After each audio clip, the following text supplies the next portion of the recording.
Hey friends, week 11 here. That means 1 week is left of this YouTube challenge.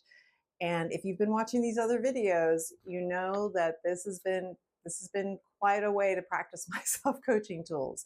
So stay tuned. We're going to celebrate those wins. I'll tell you a little bit more about the challenge, and I'll tell you what mindset tools I've used this week.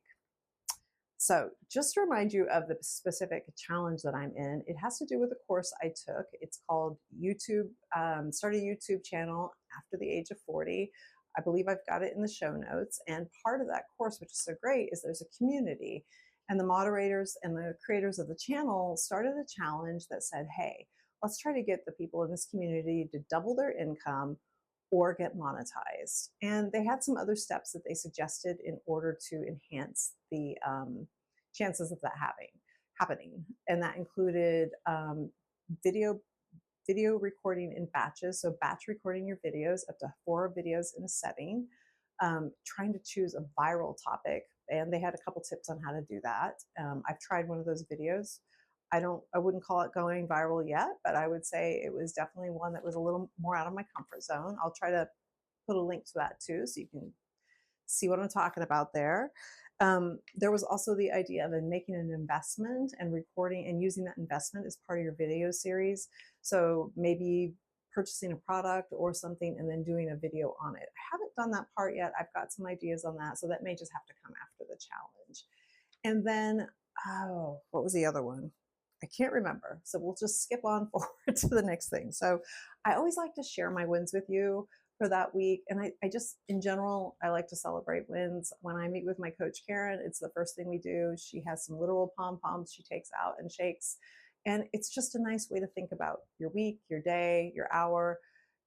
What can I celebrate that when happened? Don't worry. There's like the stuff that I had to use tools because it wasn't as much of a win. But to celebrate, I shared with you that I upgraded some of my hardware, and that I have a new personal setup for a new personal laptop to use for creating videos and editing. And so for the first time, I used that to record and edit a video. So I had that success. And I also had a lot of new subscribers. When I say a lot, I mean a small handful, like they could fit in my hand. But I had some comments, and that was so nice. It was so nice to hear from people saying that what I was producing was helpful to them and that they're excited to hear about this stuff. And I think that's great. It also gave me some links to new videos and people that I didn't know were out there, and I could go and see what they're doing. And that's fantastic. I mean, that's really what it's all about, right? Is coming up with a way to resonate with people out there, to help somebody out there, and to engage with people. And I just think that's fantastic. So that felt amazing, and is obviously one of those things that's motivating me to keep going, even if I'm not necessarily meeting the challenges, meeting the goals of this specific challenge. So the tools. So one of the tools that I've probably mentioned in other videos, but I do want to talk about here, is prioritizing. And we do this all the time. I use my schedule a lot to prioritize things. And sometimes there'll be priorities that happen that you have to accommodate when they come up. And that happened for me this week. I had some health things come up that, I'm feeling fine now, but they required me going to the doctor several times this week and just generally not feeling great. And that's hard for me because I use my schedule as I said, a tool. And one of the expectations that I have of myself is to follow through with what I put on that. So if I have tasks and pieces of making the YouTube channel work, particularly since I sprinkle that throughout my week because I work full time already, when I can't fulfill that, that means there's definitely going to be some backup, right, of things I couldn't complete. And then I feel let down. And I found myself kind of getting into this mindset of, oh, now I can't even do this one thing that I wanted to do, and I can't do this. I've been using self-coaching tools for many years. So I also know I'm going to have those thoughts, but I also am quicker these days to catch them and try to catch them before I'm totally spiraling out of control and I'm, woe is me. This is terrible. I feel terrible. I'm never going to do this YouTube channel. I might as well throw it out the window. I didn't get to that point. I promise you. And a couple tool wise you can use is that, I kind of will state like, yeah, you don't feel good and you've got this thing going on.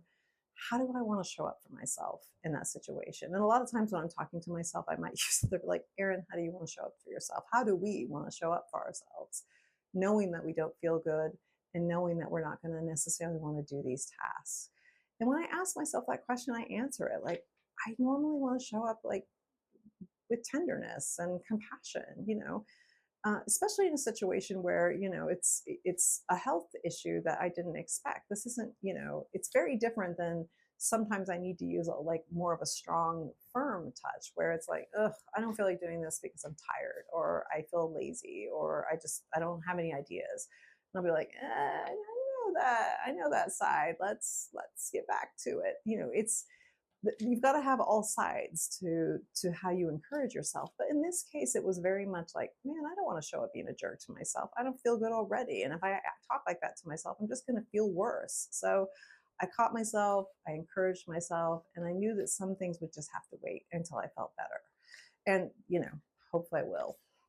And, I mean, I do. And I think they'll be fine. So the other piece I thought of this is as I get near the end of this challenge and I've thought, oof, how do I want to think about this challenge if I get to the end of it and I'm not monetized or I haven't doubled my income? I mean, you have to be making an income to double it. And it's possible that's what will happen. And really the way I want to look at this period of any new undertaking as, this is the Petri dish. This is the part where we're experimenting.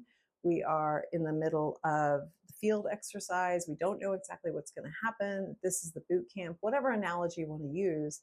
This is the part where we're figuring it out. And I'm making mistakes right, left, and center. And I'm also getting some things right. So for example, this week, I was very proud of myself for creating this video on this new machine and getting it figured out and using the software. But then when I went to upload it, I uploaded it in a low resolution. I think I tried to do it when I wasn't feeling great. And I didn't notice until the next day. And I was like, oh no. So shortcut is, or the outcome to that was that I figured out it's not something you can just easily swap out a different video, fix the sound or swap it up. You actually have to upload a new video. And if you know a different way of doing that, please leave me that in the comments for sure. But in the short amount of time I allowed myself to research this, I realized like, ugh, okay, that didn't work. And if you have watched any of other weeks, you know that I went through an entire series of videos that I recorded where the sound didn't come on at all. It just did not show up and I had to like re-record videos. So at least I thought to myself, this isn't what happened here. I have the video, it's fine. I just didn't get it uploaded. So, I just didn't get it uploaded with the right specifications. So, I mourned it a little bit. I was like, bummer, I've got to do this again. But then it also informed, right? It allowed me to think like, you know what? I want to just come up with a really quick checklist on what do I need to do when I'm editing a video? What's a quick punch list I could use and just tick some boxes. You can even have AI, tell it what you want it to put in the checklist and come up with that. I do the same thing now on filming days because I realized when I didn't have the audio that there was a chance that I might forget that. And so now I do a quick check just to make sure that when I am recording an actual video, I don't have to go back and do that piece. I'm just sitting here thinking, did I do that today? We'll find out, friends. We will find out. So that's what the tools were this week. Remembering to prioritize, especially when it comes to your health, and allowing yourself to think of the beginning of any challenge is like, this is where you're learning. This is the hard part. It's where you're learning and it's where you're figuring things out. So be kind to yourself and let that take off the pressure. I know that helped for me. So if you find this series helping, be sure to check out the rest in this playlist and be sure to subscribe. And I'll see you next week on the final week of this, week 12. Thanks.